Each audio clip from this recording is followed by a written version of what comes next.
Make some noise for yourself for coming out on a Wednesday night. Is that weird to anybody?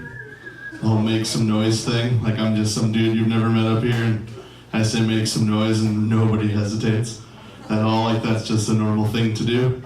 I guess I've realized doing comedy that it's microphones. They have this weird power to make people do really weird shit they wouldn't do in normal everyday situations. Like, for example, let's say you go out to eat like on a Saturday night with some friends and try a new restaurant you've never been to, and the waiter comes up to your table and he's like, "Hey guys, how's it going tonight? I just want to tell you about the special, but first I'm gonna need you to make some fucking noise." Nobody that time, because that shit's super weird. That's not gonna, you're never going back to that restaurant again. It's like the last time. But so one of the comedians that I've noticed that has a little bit more power with microphones is like singers in a rock band or like a heavy metal band. I used to go to a lot of heavy metal shows when I was a kid, and like the singers got you running in circles and jumping up and down, and I've seen dudes make the crowd separate and fucking run into each other just because he said so. That was it. There was no incentive at the end of that at all. But the thing is about a good rock show is you always leave super sweaty, but you're never mad about it. So I use that as like an exercise technique. You know, there's the Zumba thing. Like chicks love dancing, so why not sweat it out? Imagine like a YMCA yoga studio with a full fucking band and just 10 dudes that look like me just stretching out, and the singer's like, "All right, everybody, Tuesday, Thursday class, how's it going? 3 sets of jumping jacks on this first song, let's go!" It might work, I don't know. I mean, old fat metalheads trying to lose weight, trying to better themselves. It could work. But super good to be here. I love road trips. I love going to do shows out of town because it gives you time to come up with more material. And one thing I've noticed is we were listening to the classic rock station on the way down. And I remember as a kid, like cruising around with my dad, listening to like the classic rock stations, and they were just songs that I didn't really think much about it. But as an adult, as I inspect the lyrics of these songs, there's all these fucking questions that are arising that weren't around before. Like for example, the band Foreigner, they have a song called Hot Blooded, and there's a line in this song where he says, "Are you old enough? Will you be ready when I call your bluff?" And I'm like, no, parents are Amber Alert, you know, like, that's some serious to catch a predator type shit right there. And I mean, I understand you're Foreigner, but that's not how we treat our children in America. That's not appreciated. Or like, there's another 80s band, Winger, they have that song, "She's only 17, so she's old enough for me." I don't think she is, kid. I don't think your dad would appreciate that. How close to 18 is she? Close enough to party? I don't think so, man. I think maybe you want to hold off on that one, but the best part of that whole 80s era of super overly inappropriate sexual songs is the band Whitesnake. And what's to love about the band Whitesnake is they don't have time for bullshit metaphors and euphemisms. They're just going to tell you what they think right away. They have lyrics like, "Gonna slide it in, right to the top. Gonna slide it in, never gonna stop." And I don't think there's a person in this fucking room that has any doubt about what that song's about. I mean, it's like, I'm David Coverdale, I was in Deep Purple, here's my dick, I'm gonna fuck you with it. But, speaking of dicks, because it seems like dick jokes are going over super well tonight, so I'm gonna try a dick joke with you guys, if that's cool. Give it up for Jake Peterson, my good buddy that just went on here before me. We actually do a lot of hanging out outside of comedy, because comedians are weird, and usually only comedians want to hang out with them.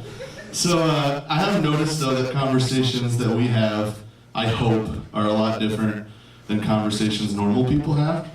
Like, just the other week, I just mentioned to him that I cut my finger on a can cooking dinner, which is not that good of a story, but it immediately turned into a conversation about dick size and masturbation techniques. And I'll explain how, as he says to me, "You cut your finger, it's not your jack in hand, is it?" I said, "No, man, it's the lefty, the jack in hand's still good." And he starts to tell, we're talking about different techniques, and like to shake it like a fucking murder victim during the erection process, like.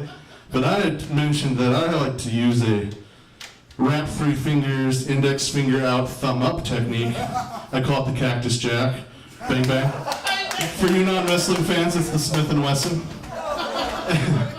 And the reason I do this isn't for extra pleasure or the fact that it makes me look super cool. It's that my underwhelmingly average penis doesn't require that fourth finger grip. If it did, I'd use the hitchhiker, which I'm sure maybe somebody used, but anywho, I'm here with my wife tonight. Give it up for comedians with wives that actually support what they do. What's cool about my wife too is like she's pretty and smart, and by the looks of me, you would assume I would have had to have settled for like some one-armed chick with like some weird daddy complex, where you're like take her places, and you're like, yeah, well, they say there's someone for everybody. This is just mine, I guess. But no, I scored way out of my league, and it's awesome. But the thing is that she's college educated, but she says stuff sometimes that doesn't include thought, like at all. Like if she would just take a moment for her brain to catch up with her mouth, things would be totally cool. But sometimes she just goes for it. Like we were watching football one time, and the Vikings were playing the Browns, and she says to me, Justin, where are the Browns from again? I said, Cleveland. She's Massachusetts? I said, no, not at all. Like, that's not even the right fucking time zone. Like, it's so far off. And it's not surprising anymore after 6 years because I've met her family now. And I've seen where the crazy acorn is falling from the crazy tree. And, like, for example, we did Easter at her parents' house this last year. And her mother is hiding all these Easter eggs for the one kid in the family. Like, he's this spoiled little shithead that's just like running around scoring all these eggs with no competition at all, and we're standing around like we give a fuck. And so he finds all the eggs, and he's fucking transferring all of his chocolate out of these shitty eggs into his basket, and I can see my mother-in-law like counting, like super perplexed, and I'm noticing nobody's noticing, so finally I'm like, what the fuck's the problem? And she's like, I'm only counting 19 eggs. I hit 20. You just gotta find one more. So, no, I saw somebody eat one of those before we hit them, so 19's right. She goes, why would anyone eat them? They're plastic. And I'm like, no one's gonna call her on that, huh? Like, that's just gonna fly. Like, perfectly normal fucking knowledge to bring to somebody. Like, people eat fucking plastic eggs, and I'm stupid enough to just think you should know that shit. But, anybody hear about the show on Facebook? No? Well, I'm going to tell this joke anyways. Anybody on Facebook? Come on, it's college town. I know all you comedian fuckers are on Facebook. But anywho, I've noticed Facebook has gotten super weird.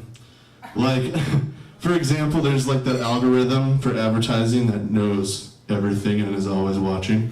Where you're like, your buddy Steve could be like, went to Burger King last week, had a shitty burger, not going back. And you could be like the 30th comment down where you're like, I don't really like Burger King either. And then a half hour later, there's a half-page ad on your Facebook that's like, so you fucking said to Steve, fuck Burger King, here's $5 off your next time to Arby's. I don't like you knowing me that well, Facebook. I did not give you my information, and I do not appreciate that shit. But the weirdest thing to me about Facebook is the quizzes. The ones that answer questions you should never want answered by asking other questions that don't pertain to the first one.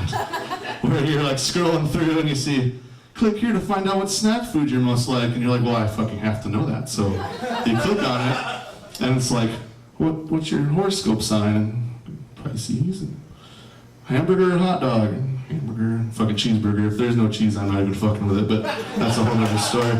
It's like, which of these 4 colors is more pleasing to you? Pick one. How often do you cry when you masturbate? And you're like, what the fuck? And before you can even think about it, it's like calculating. And it's like, congratulations, you're French fries. People secretly love you even though you're horrible for their life. I'm like, what? No, that seems about right, actually. But even though I look like I'm like 45, I'm only 32. I just turned 32 on Monday, and my buddy Matt and Jay's turning 27, you young piece of fucking... Anyways, so happy birthdays, that's pretty cool. But I still like to do kid shit. Like, a lot of my adult friends don't relate to it. Like, I like to go swimming at 32, and I don't have a lot of adult friends that dig that. And so our pool in Mason now has water slides.